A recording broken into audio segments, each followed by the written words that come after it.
মাছ ধরা শেষ হলে এখানেই গল্প শেষ না। এরপর পুকুরটা পুরোপুরি পরিষ্কার করা হবে। অনেক দিন পর আজ আমাদের এই পুকুরটার পানি কমানো হলো। উদ্দেশ্য একটাই, মাছ ধরা। এই পুকুরটা শুধু একটা পানির জায়গা না, এটার সাথে জড়িয়ে আছে সময়, অপেক্ষা আর পরিশ্রমের গল্প। অনেক আগেই এখানে ছোট ছোট মাছ ছাড়া হয়েছিল। তখন মাছগুলো এতটাই ছোট ছিল যে পানির ভেতর চোখে পড়লেও ঠিক বোঝা যেত না এগুলো আদৌ বড় হবে কিনা। সময় থেমে থাকে না।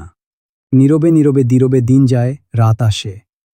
এই পুকুরের পানির নিচে সেই ছোট মাছগুলো ধীরে ধীরে বড় হতে থাকে। সেই অপেক্ষার দিন, আজ জাল টানা হবে।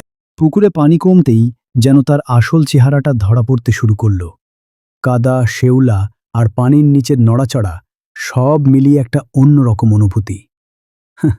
জাল ফেলতেই বুঝলাম মাছগুলো আর আগের মতো ছোট নেই, এই কদিনে বেশ বড় হয়ে গেছে। জাল টানার সময় যে ছলাৎ ছলাৎ আওয়াজ হয়, মাছের লাফানো, সত্যি দারুণ অভিজ্ঞতা। পুকুর পাড়ে বসে থাকা, মাছ ধরার জন্য অপেক্ষা করা, এটা শুধু একটা কাজ নয়, এটা একটা অনুভূতি। শহরের ব্যস্ততা থেকে দূরে এই শান্ত পরিবেশে মনটা সত্যিই ভরে যায়।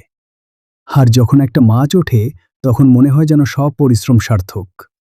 ছোট হোক বা বড়, প্রতিটি মাছই যেন একটা ছোট জয়।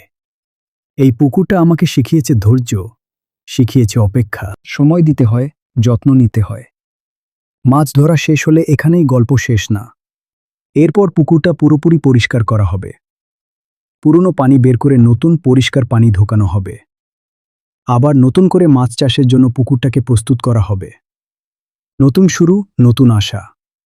একটা পুকুর, কিন্তু কত গল্প। আজ মাছ ধরা, আগামীকাল আবার নতুন জীবন। এইভাবেই গ্রামের জীবনের শেষ বলে কিছু নেই।